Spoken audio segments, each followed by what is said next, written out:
Kosher Wine Podcast with Dr. Kenny Friedman and Rabbi Yisroel Bernath. Let's do it. Hello, right. Kenny. Wow, we're back.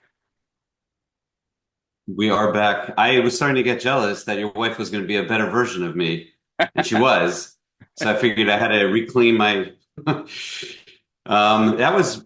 That was great, by the way. This Spain. I know you have more coming, and that was really cool. That was very professionally done, and what can I say? I was very jealous of your Spain trip. That was awesome, and I'm looking forward to the other content you have. And what do you think about the Hanukkah gift that I gave you? A nice intro for the podcast that you've been asking for so long. That's I love it. I love it. It's very professional, which is probably not appropriate for me, but it's great and it's polished and I love it. And yes, thank you for doing that for me. I didn't have a gift in kind back to you, but I should. But I'm here, so that's something. I know you're asking for it for a long time, so I was really happy to have Thank you so much. Yeah, I love it. I hope everyone enjoys it. We love to hear your feedback. I've gotten some feedback recently, a bunch of feedback. First of all, people loved your Spain piece, and just people want us to do more of this, and it's probably more my fault. I know we're both busy, but we should do more. And Mir Hashem. I feel like we are hitting the precipice of the new kosher wine extravaganza. Like people are now, they're noticing kosher wine, they're into kosher wine, and there's such a need for this because so many people they don't know. Like, Yeah. We just came back not long ago from the KFWE Miami. Right. And the joke at KFWE is, and people joke about, people come over to them and say, give me your best cab. Right. Right. We didn't review that yet, did we? We didn't talk. We didn't. Wow, it's really been a long time. What did you think of that? I had a great time. It's hard for me without having to pay a fortune of money to be able to taste 400 wines in a night. Right. And so Did you taste all 400? I went from table to table and Really? I literally tasted every bottle, wrote my notes. And so that way I know what I like. There's no other way to know what you like if you don't taste it. Right. I agree. I go to KFWE for a very different reason. And I taste some of the wines, obviously, and I drink them. I don't spit them. But I really just go to see the personalities, really the winemakers, number one. The Miami one doesn't get a huge amount of the winemakers, which I imagine is going to change in coming years since Miami is kind of the new place and it's the new New York. And it's I wrote up a whole kind of a history of KFWE last week, and interestingly, it's kind of changed the KFWE from like the New York one used to be a major public event. They've scaled that back. It's now really more just the trade show. They don't supposedly let the public in, but people find their way in, of course.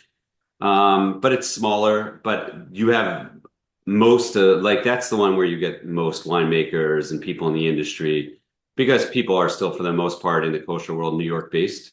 Right.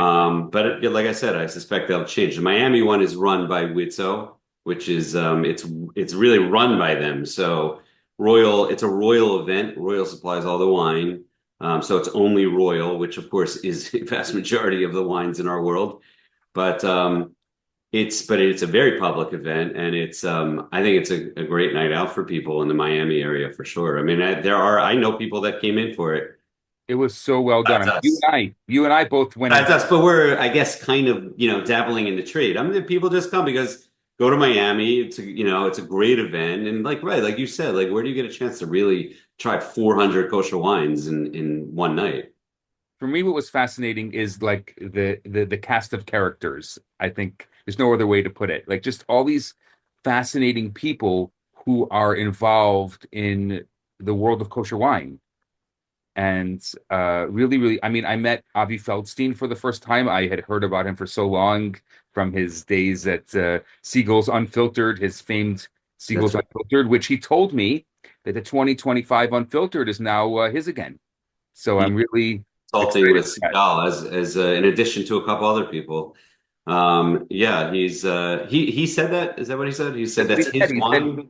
He said the next vintage is going to be his. Really interesting. Okay. He's speaking of characters, he is a character. We hope to have him on, which he Yeah. agreed to do. So I look forward to having him I because mean, he's an interesting. the giant of a man, Mari Studemeyer, who was there. Yes, he's fun to meet. He's been there the last few years at least, of course, because um that's a part of that's a new thing to kosher wine, that kind of celebrity wine. And I think, I've heard people um mocking it a little bit, I guess. You hear people mocking everything in our world, but especially in the circles I travel, where people like to criticize a lot. But to me, I think it's such a cool thing. Um, because you see that in the non-kosher world, like the celebrity wines, and of course it's just selling wine and marketing and whatever. But I think Amari Stoudemire is a very interesting character, and I personally I think he's a Kiddush Hashem. A man lives in Israel. He became frum, and he talks about the Torah, and he's a positive force for kosher and all things Jewish because he's such a remarkable character, and I think he kind of stands out too because he's 6'10". So he's such a nice guy when you meet him, like such an approachable person. I I think anything that we can do for the kosher food and wine world is important. I don't know. Sometimes I look on Google at a kosher restaurant and I see some person who writes this like scathing review as if they're a food critic. Right. And to me, I don't know if you feel the same way. I feel that if anything that we have, if someone's making an effort in the kosher food or wine world, we need to encourage them and not to become critics of them, Right. which the Jewish community is so good at their criticism. But Yep. so for someone who loves good food and good wine, I think that we need to be encouraging anyone who makes an effort. It's so hard. It's so hard to be able to do this day in and day out and to actually even make a buck in the process. And so I feel like even like that's we both feel that way, and that's our role. Sure. I think that's what we try to do here, right? Yeah. So yeah, I agree. He was very cool to see, and I think he's a great ambassador for all things kosher wine. And I think it's such a cool thing to have him. And I like those wines. Those wines, it's not a secret that they're the Israel Stoudemire is made at Tulip, and the American, the California one it's a Herzog wine. But it's like I think so many of these things are like conversation pieces, and when you have that on your table, especially for a sports fan, especially for someone around our age who remembers him playing, it's like that's such a cool thing. So it's nice, and it's great that he shows up. So anything that stands out from KFWE for you? I love the Miami one just because it happens to be in Miami. It's not in the Meadowlands or somewhere like that. Weather was good. It's great. I love it. I don't really eat anything at these things, so I don't like comment on the food, but the food looked good, and there's always a big line at the crudo stand, the fish stand, because which I get because that's my favorite thing. But the food all looked pretty good, and it was just great to see a lot of friends that I only may see once a year, and I like that event. I think it's a nice event. In terms of the seeing the wine people and whatever, Meadowlands is more that one, and God willing, I hope to be there. But KFWE is great. I really always enjoy it, and it was so good to have you there this year again. Yeah. Well, what's your opinion about queuing for food?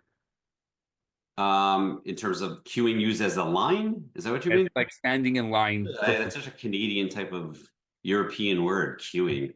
You've been spending too much time in Europe. I don't wait in line for food. That's my problem. I wasn't going to get into that here, but I don't wait in line for food. And I have all my weird OCD phobias about public food anyway, that I don't want to embarrass myself saying. So I don't need I think that we share that. I refuse to stand in line. I don't care how good the food is. I refuse to stand in line for it. I used to be the fourth member of a little singing group in Baltimore, and you could probably tell I did the bass line. I was by far the least talented one. But anyway, we one time traveled to Palm Beach with with the Chazan in Baltimore, and at the Palm Beach Synagogue, I think it's called. A really cool place, beautiful place. And anyway, the Friday night they had dinner in the shul, and it was overcrowded people. I guess obviously everyone was there to see us. And there was a dinner, and one of the guys in our group, he's like, I'm of the nature that I'm like, I don't want to like jump ahead or whatever. So I was like, I'll wait till the end. And he's like, I'm telling you, get food now. And he went first, and the food literally ran out. There was like nothing to eat. Like, they didn't expect it was like 3 times the amount of people, and he's sitting there eating his dinner. He's like, I told you. So I do think about that sometimes. But when you're in Miami, there's so many good places to eat. So many good places to eat. That's another thing, by the way, that they do differently in Miami is that they have the restaurant show up and have their each. That's an old, they used to do that in New York, and then it kind of just got taken over by, they just have a caterer run the whole thing, which in a lot of ways is better because I don't know, you're relying on so many things when each restaurant has to bring its own stuff. And again, that's why I don't eat it. But I will not wait in line for food. Still, even after that Palm Beach experience, I Yeah. still don't wait in line for food. But With I'm there for the people really primarily. I don't write notes. I mean, I was talking about it with someone last week about KFWE for a brief period of time, a few year period of time. They tried rolling out an app where you could make notes in the app at each wine, and it's like it wasn't great to use. It didn't work well, but I feel like that probably should be re-explored because it is a great idea to be able to, have on your phone and like you go to each. But of course, that stuff is a little complicated because a lot of times they don't know until the day of. Some things don't show up, different Right. vintages show up, things like get messed up like that. So, but it's a good idea in principle, and they probably should re-explore it. Yeah, it's hard to filter out all the noise and obviously the friends and people coming over to you. But outside of that, I just think it's a great opportunity to taste wine and taste really good wines that you don't have an opportunity every so often. Just out I, of curiosity, I uh, agree. your favorite eatery in South Florida? Ah, so this is probably, I haven't been everywhere. I haven't been everywhere. And I'm also like I'm on somewhat of a budget because I have massive tuition. So I'm not just like going to any place and every Obviously. place. I love the 26 sushi tapas place. I love that place. I know they just kind of like rebranded or did something differently, and I haven't been there since, but I love it. I think it's a nice place. It's bright. It's all white, and they had a great like lunch deal. Um, I love that place, but I think the best place probably my favorite place because I'm someone who likes if I'm going to a restaurant, I want something because I do cook. I want something that I can't really do or something unique. And Street Kitchen was always a cool place, I think, because of that. What about you? Definitely 26 Tapas is a great spot. Naya is my place. I haven't been there. It's really worth a try. It's definitely an experience. It's exactly when I go out, I want something unique. I want something that I can't make myself, and yeah, that's my spot. By the way, the Four Gates sale is in 6 minutes. So I'm even thinking of telling you to pause this for a few minutes because I at least want to check it out. I don't know if I'm going to be a buyer this year. You probably Tell us about can't. the great sale. You can't access it in Canada, right? You can't do anything. I can. Yeah, it's harder for me to Okay. access.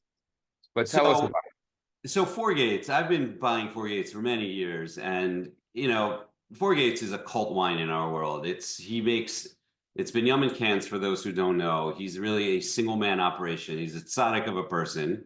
He's a very interesting his own story. He's making wine in Santa Cruz, California, on the side of a little hill mountain, and he's legit a one man operation.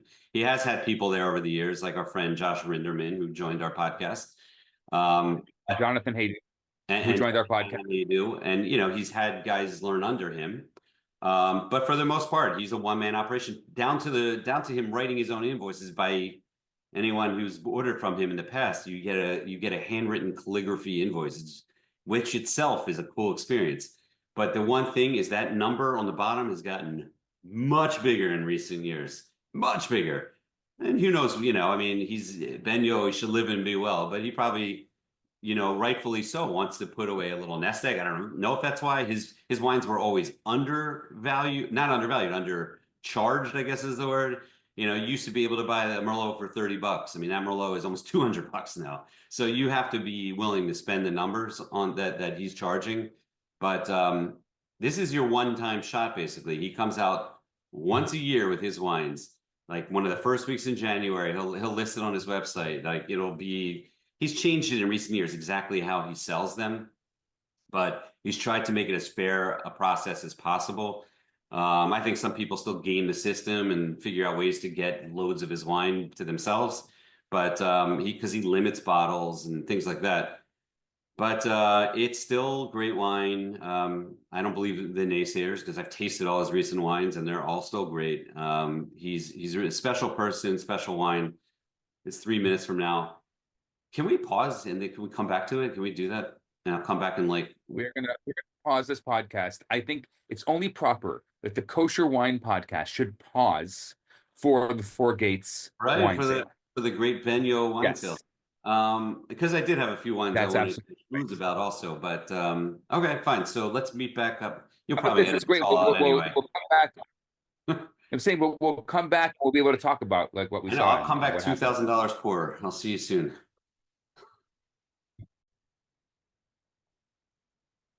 And we're back after taking a break for the Four Gates wine sale, the one time a year that you can buy Four Gates wine.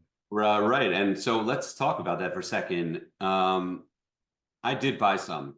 A couple of things I noticed. First thing, the first thing that jumps out is because everyone was nervous about the prices.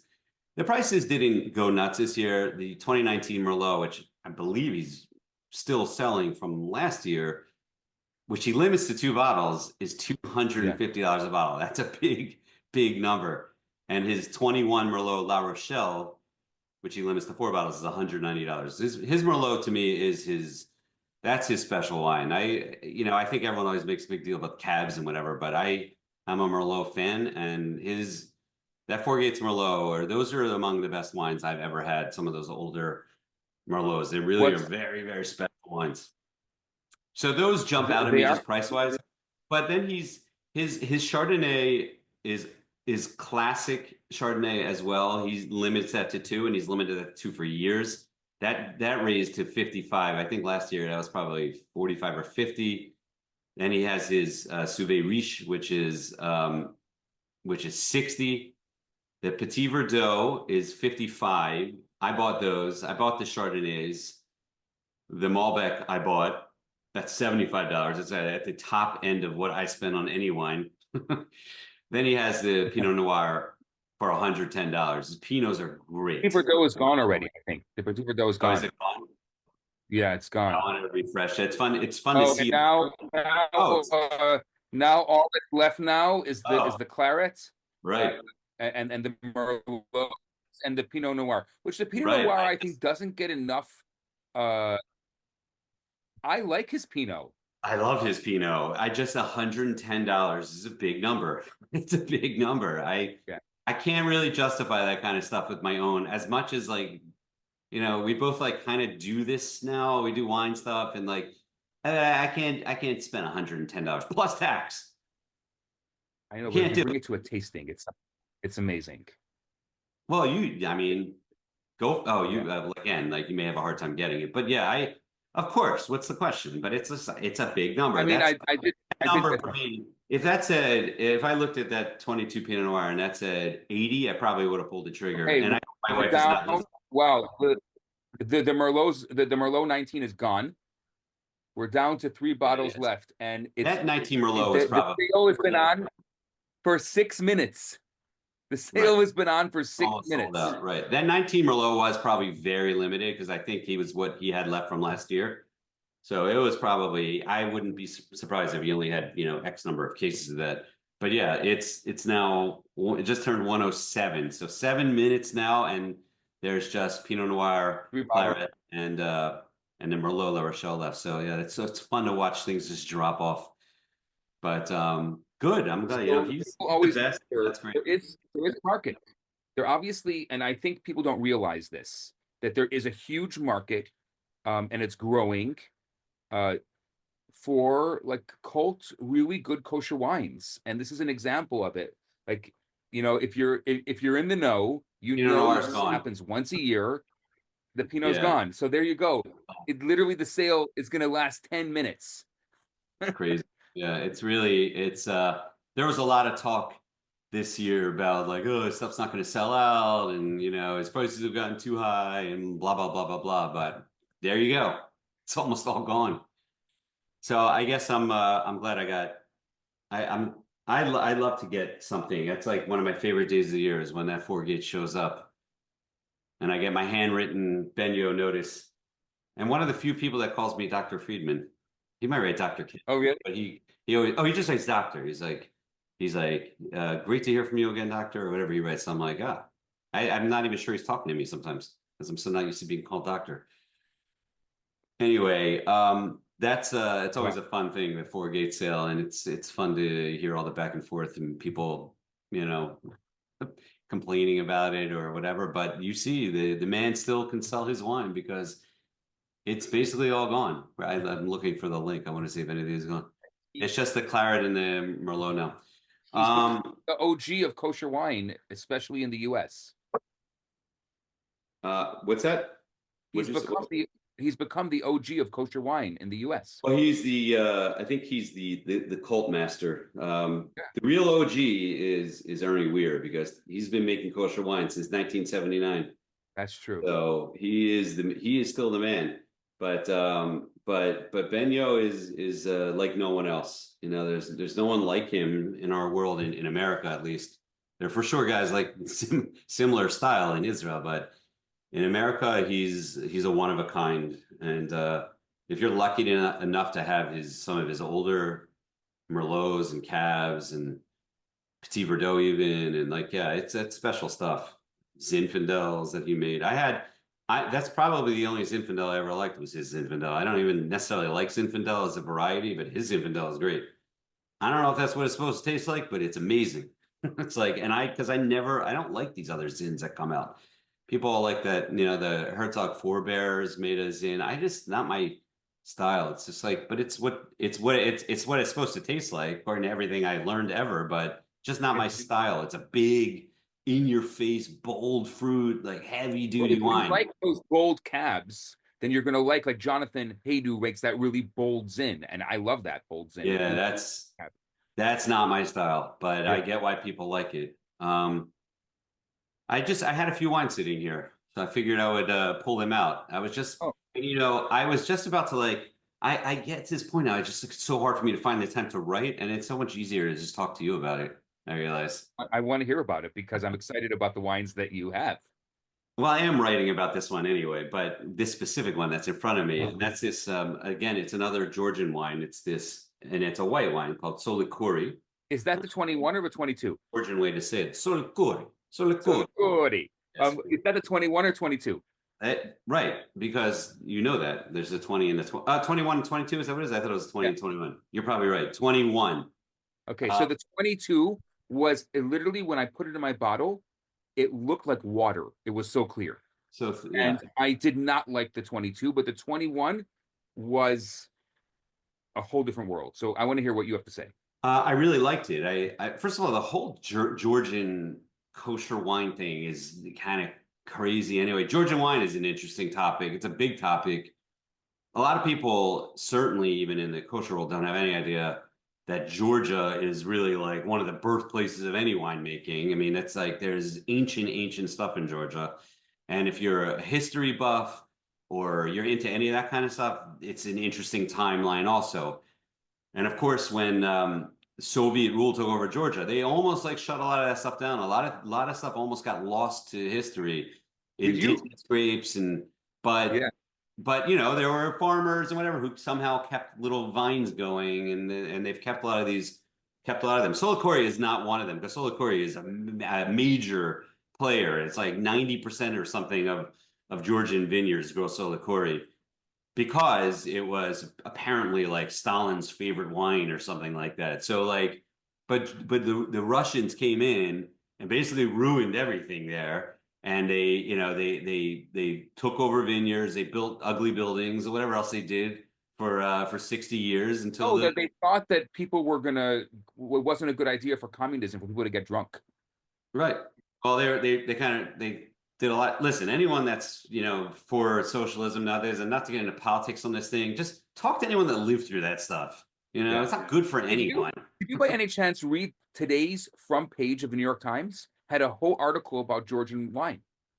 No, I did not see that. Yeah, it was the front page of the New New York York Times today. slime. The New York slime, you mean? I Oh. see it anyway. Look, First of all, I I like don't even care anymore. I tell my wife this all the time. I'm like, if I'm not going to be embarrassed to stand up for Israel and for Jews anymore. I'm done. I'm done. I used to be like, I don't want to talk about that. I'm done no, with but that stuff. I'm like, I don't I'm care. a Don't wine get geek. mad at me for like standing up for Israel. Good. Get mad at me. But that's not to get into politics per se, but like I'm basically a one issue voter. And I'm just like, if you support Israel, then you're my guy. I don't even care about anything I'm else. basically a one issue reader. I'm a wine geek, so I don't care who has it. If they're gonna have an article about wine, I'm probably gonna read it. No, it's true. I would certainly read that too. They still have good journalists there, unfortunately, because I still read their stuff sometimes. But this wine, I liked it. I liked it. I thought it was like you said, it's super pale. Even this one, like straw colored, like lemon, nice wine. It's nothing that's gonna blow your mind, but it's not meant to. It's just nice wine. It had a certain note in there that I really was like struggling to identify. And I'm still like in my head, like, because obviously it's all the same stuff, lemon and green apple and white flowers, that whole idea of like white wine. It's that's the wine is very good acid, not overbearing, but nice acid, good balance, good wine. And I think it's, in the 20s, like price wise. Not expensive. Yeah. Maybe, yeah. So like, affordable and an interesting wine. And by the way, a cool thing about it is for those watching and for those listening, I'll explain it, but there's a mosaic on the front of the bottle. This line of these Shimon and Company Georgian wines, they call it the mosaic line, and it has this mosaic on the front. They're each taken from different places. This one is from a 6th century shul in the Western Negev, which is right next to Kibbutz Nir Oz, that was like, became unfortunately well known during October 7th. Sixth century shul that they uncovered the beautiful mosaics, and that's what's on the label of this wine. You know what's the top label? That crown. That's where it Now, says so what or is not. that from? That is the crown on the shul of the Aron Kodesh on the shul in Moscow. They're so these Soviet pro-Soviet, I don't know what you call them, the Jews from the former Soviet Union. They're so proud of that Right. that they put it right there on the bottle. You can see it as I'm looking at it. It looks like an Iron Kodesh. Yeah. That's very cool. I didn't know that. They should put that on their website. I didn't read that on there. You must have heard that firsthand. Yeah, I did. But really, it's great to see wines coming, like everything we always say. It's great to see wines coming from all these interesting regions, and this is another good one from the same company, Shimon Company, who's bringing in all these Georgian wines. So I enjoyed it. Another thing I opened very interestingly is the Dalton Vermouth. You spoke about that one. I haven't had it yet. So what's the story with it? So I finally opened it, and I opened it to make my wife a martini, but I poured myself a little bit over, as it suggests on the back label, to pour yourself a little. It says we recommend drinking over ice or mixed in cocktails. So I poured a little bit over ice and enjoyed it that way. The first time I tasted it was at the Jewish Link wine tasting, where Dalton was there, Alex was there, and Guy was there as well. Yeah. and I tasted it there, and I was like, "Wow, this is really good." And it's like you don't think of something like vermouth. So vermouth is not something so many kosher keeping Jews are familiar with, because it was for a long time exceedingly hard to find outside the dreck that Kedem was making, which was like whatever. It wasn't intended for high-end cocktails, but they did make a vermouth. But there's been a bunch of them recently that have come out. And vermouth, the reason you didn't see it so much in the kosher world is because it's made from grapes. It's made from wine. So in addition to some other things that are made from wine, with that there was not a huge amount in the kosher world, this was one of them, vermouth. That's why you can't necessarily go to a bar and just any bar and get a martini, because that's a problem kosher wise. you have to know these things when you get drinks, and you have to know what you're putting into your system. And that's so, but Dalton is making this, and Vermouth is made by taking wine. It's an interesting thing because it's mixed like wine and spirit, basically. So it's not like a spirit or a wine. It's a unique thing, and it's very herbal, I guess. They use all kinds of interesting. Everyone that makes it is like kind of proud of their own, ingredients and interesting take on it. I wrote down what this is what they write on their thing. We combed our vineyards in the Galilee with pruners and gloves gathered a special. This is a bad translation, probably, but you get the point. Gathered a special selection of wild plants: pink tsara, calendula flowers. I don't know what that is. It might be a bad translation. Cedar, juniper, and more. We picked citrus fruits, which we peeled and dried under the sun during the harvest month. So that's cool. Also, they're like, this stuff is all from there, and then they like dry out citrus, and then they add that in. We soaked the wild herbs in alcohol and created precise aromatic extracts, which were designed to enrich the aroma of the vermouth and contribute to the complexity. So it's an interesting like blend. If you've never tasted it, it's really worthwhile to get it because that sounds great. I'm going to make an offer, and I hope you'll join me on this offer. We have a lot of friends that make wine in Israel. If any of them need help with English on their bottles, I will be very happy to help them make the English sound like English. I always said like that should be like if I got willing one day I'll make Aliyah. That's what I'll do is I'll just write like labels. This is not from their label. This was a Google translation from their website. So I'm not blaming them on that. This was just the Hebrew. I'm sure I think you can even translate it on the site, but I didn't do that. I just used the Google Translate, so it may not be accurate. So Google is probably to blame as always. But right, I think it's a great idea. We could we'll start a company just. I don't know how much money there is to make there, but no, I just want to do it just because I love wine and I want it to look good. Oh, there's such funny ones also. Like one of my favorite ones is Cabernet Franc with a K. Love it. It's my favorite. Like there's so many others. I can't think of them offhand, but there's so many and so many. Like first of all, generally speaking, some of the best art is on the front of wine bottles, and some of the best. Like if you want to really understand literature, read the back of a wine bottle. Generally speaking. And then you get Israel, which well, I never totally know what's on a label. And so many labels have no information. It's one of the reasons as a wine nerd like you and I are, it's one of the reasons I love the Shiraz labels is they put all the nerd information on it. Like they put the bricks on it, they put the exact information, the science information that you're interested in. Because we are interested in that, but I love that. I love it. The last, wait, what was I looking for here? Anyway, what wine have you? You don't have any bottles in front of you, I guess. I did not. I was well, to be fair, I literally texted you and I said, "Can you get on right now?" So I'm like totally catching you off guard with this. So it's not your fault. My fault. Not at all. What did you drink over Shabbos? What did I have over Shabbos? I pulled this really great bottle out of my cellar, and I generally don't have any of them, and that's why I pulled it on myself. Like, I haven't had one of these in a while, and then I saw Avi Feldstein, and I felt really inspired to pull a wine out of the cellar, which has nothing to do with him, but it was a Barkan, and I know that he's been working with Barkan recently, so I was like, oh, I got a Barkan, and I found the 2017 Assemblage Eitan. Right, I know that bottle. It's been off the market, I'm sure, for a while. It's probably been sitting in my cellar since probably 2019. And I figured 2017 is probably ready to drink. And I opened it up for Shabbos, and it was amazing. It was everything I love about Israeli wine. It was fruity. It was complex.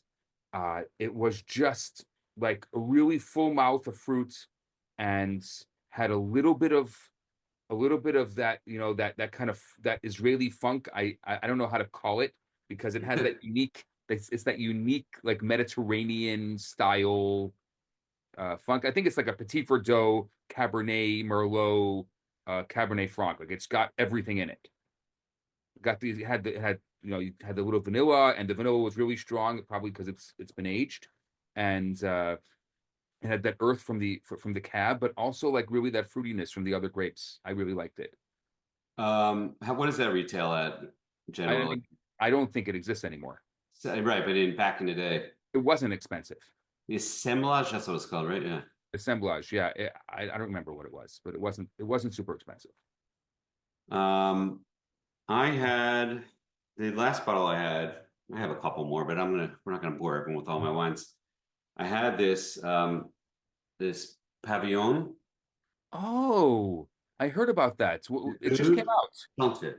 Not just it came out a year to two ago.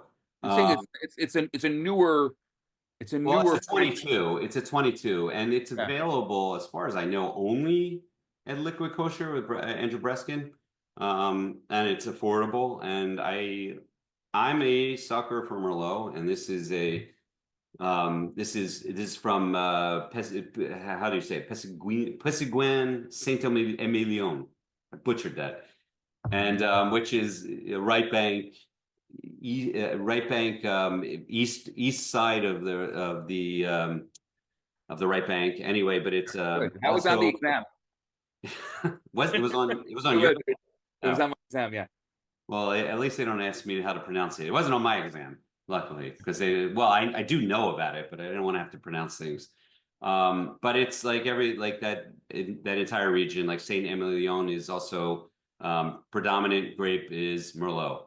And which is why like when I see these bottles, I always buy them. Merlot is like 80% of the vines in that AOC, in this specific AOC. And I really liked it. I think it's real red and black fruit and a full-bodied and fleshy type of wine. It's a type of wine you want to give like overnight to really open up. There is, I think, cab in it also, like a 15% cab. Yep, 85 Merlot, 15% cab Franc, not cab. And I really like it and look for it at Liquid Kosher. I think that's the only place that has it.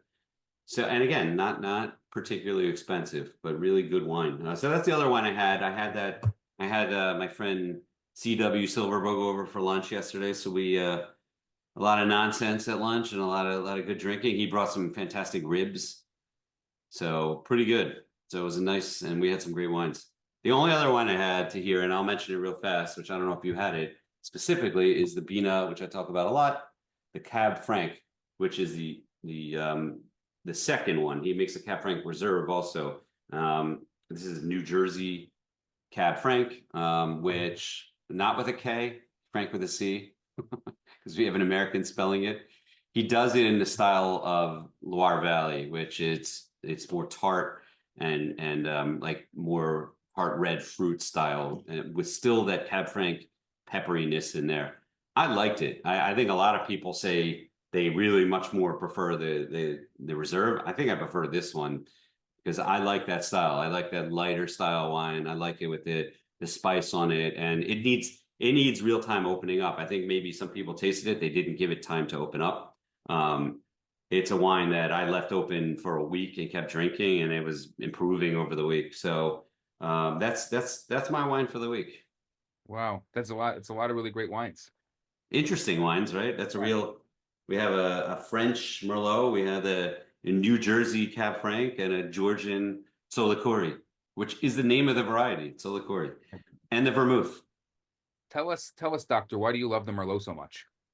I versus a different grape. Why do I love I mean, the Merlot? Jews like I don't cabs, love so all I'm Merlot. curious. I love Merlot. I think Merlot should be. It's actually an amateur hour reason why I like Merlot. I think Merlot is more approachable generally than something like Cab. Not approachable is not the right word. It's a softer fruit.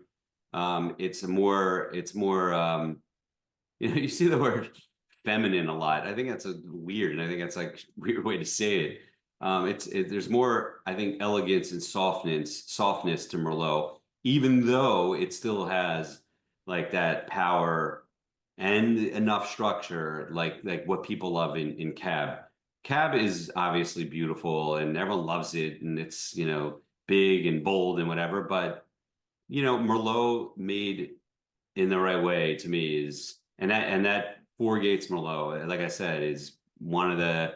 I'm not speaking any specific vintage, but when I drink those older Merlots, an interesting thing about Merlot is that it doesn't age the way like a cab, like a regular cab, has the power, that backbone and structure to be able to age for much longer than Merlot. But that's part of the reason that you can open Merlots when they're young, and you're gonna really enjoy them a lot more than a cab. But yeah, I don't know. I love Merlot. What can I say? Off the top of your head, best bottle of Merlot you ever had? Yeah, the Four Gates. Really? Not close, yeah. And I've had like the best French ones, but there was something really special about. I have to remember what my favorite vintage was. I want to say off the top of my head that it was like, no, you know what? I'm not going to guess because I'll say the wrong one. And then like I I have some dreams. listener will call me and say that was not something I that wrong. I have dreams about the Nouveau 2012 Merlot.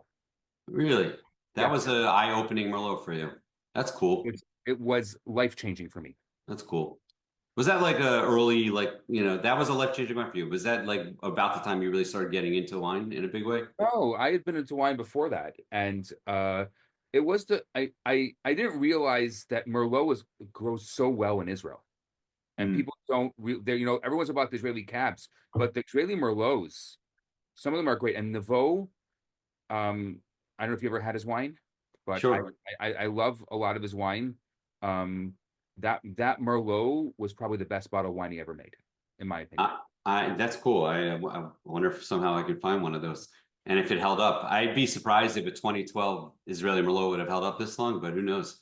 I personally think that, and I think we've spoken about it, but I think Israel should focus on, either more indigenous grapes or even grapes that just do, like, I really have always thought Carignan was like such a That's perfect grape for it's a Israel. Like Mediterranean grape. Yeah, Vitkin's Carignan is so underrated in my opinion. A lot of his wines are. yeah. I he may be listening to this, but I always thought that maybe that label should be changed from the Vitkin wines. His wines are so good, and I think the labels like almost like undersell the wine or something like that because I love his wines, and I think it's if maybe the best winery in Israel. The I don't want to Carignan. say that. I don't want to go Like on record, but I love Vitkin. I love it. I had a 2019 Jezreel Carignan recently, and that's also It is very good. Yeah. unbelievable. Right. So Unbelievable. you see what I'm saying? Like, and it's also, I think it's a way for Israel to maybe like start to it's people forget how young, as old and ancient as Israel is as a winemaking place. It's a new winemaking region from in most respects. Internationally, it's considered that way. And like I think it's smart to like start focusing on grapes that really make it stand out. Like, that's what's like the Georgia, you hear Saperavi, it's Georgia. Like it makes, you hear Malbec, you think Argentina. Like that's something Israel should probably do versus trying to just make, not that they shouldn't grow any cab, of course they should, because the cabs there are great also. But like, I don't, you know what I mean? It's like to have Yeah. an identity with specific grapes and specific style is probably a way to. Yeah. But what do I know? I'm not the one selling it, So you're talking every I, time people criticize Israeli winemakers in the industry and whatever. I'm like, you're not selling it. They have to sell it. They're running a business. You're not. You're just drinking it. You may not like it, but they are the businessmen. They're the ones that know what sells. So, what we want to see and what makes sense from a business perspective are two different things. But so any plans, any travels? I have a trip coming up soon, God willing, to Israel. I don't want to mention the dates, I'm so but looking forward to it. so jealous. You any wine plans? I do have some wine plans, but again, I'm not sure because I'm dealing with my dear friend, the great Simon Jacob, who is he probably wants to surprise me himself. So I'm not sure yet, but definitely will hit some things. I'll be traveling, God willing, with my son, who will be checking out some yeshivas. So we're excited about that. And hopefully the Russian yeshiva don't watch this podcast and see. And even though I am in rabbinical circles now, so it's I think I think that if the Rosh Yeshivas watch this podcast and they don't realize that it's wine that we honor Hashem with, and I think that's what Benyo taught us more than anything else, is that if you're going to make kiddush with the wine, this is what we honor Hashem with. We have to know about it. We have to enjoy it. We have to, the same way you want to have Oneg Shabbos, you want to have any other enjoyment from the mitzvahs and from what we do for Hashem. Wine is well up there in that. And Absolutely, absolutely. I totally kid about that. I believe that very much. And before anyone starts thinking that I'm the pure Gashmias and you're the pure Ruchnias, I have a little bit of that. I won't say you have Gashmias in a good way. I have Gashmias probably in a bad way, but no, it absolutely. And Benyo made a little safer one year, and I have it. And it's really a beautiful. Did you ever see it? no, I've never seen it. I gotta show it to you.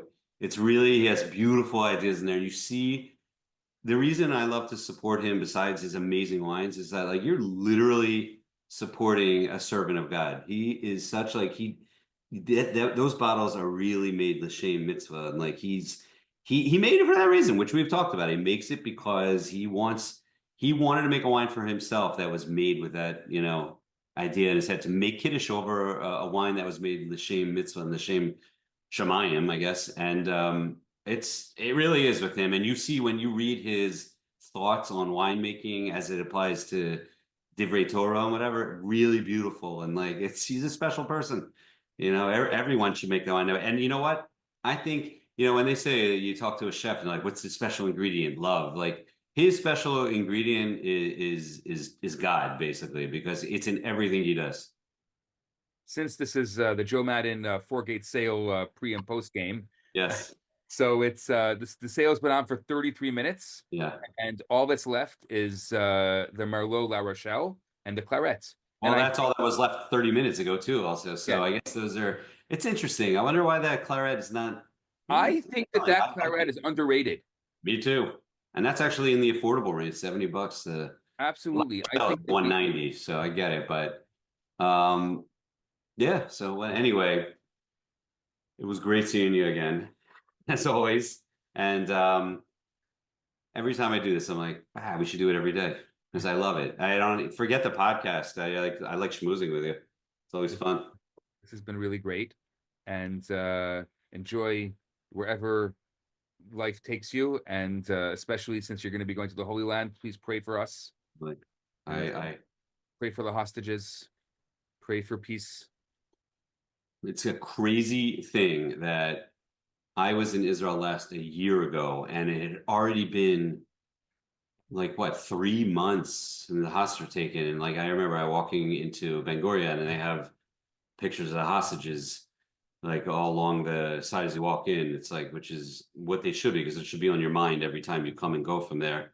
And it's a crazy thing to me that it's a year later and those pictures are still there. It's unthinkable. It's unthinkable. And Are you going to go to any of the Makomot Kedoshim? Are you going to go to the site of Anola Festival or to? This all remains to be. It's all in the works. We'll see. We'll see. Because it's crazy. It doesn't make any sense that here we are, 16 months later, and it's unthinkable that our brothers and sisters are in the hands of animals, and who knows the horrors that they've suffered, and Hashem should bring them back safely as soon as possible, and there should be shalom. It's all we hope for. It's all we hope for. It's all we daven for. It's shalom, shalom, shalom. I think about it every time Birchas Kohanim. And especially on that one at the end of Yom Kippur, that last Birchas Kohanim, when the Kohanim say Shalom, I get a chill through my body. I think it's probably because I'm fasting and my mind is spinning, but it's after, that entire day of prayer. And like, it's really what we want. We just want Shalom. All these crazy people in the world who say crazy things about us. We are people of the book. We're people of the Torah, and we're people of Shalom. And that's what we want. And it's what we ask for. And so hope we come soon. I hope the Rosh Hashivas can hear that. That was beautiful. Thank you. Thank you.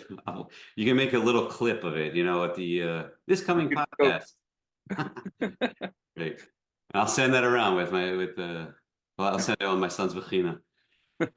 I think he's better off on his own. So maybe I'll stand outside. All right. Great to see you.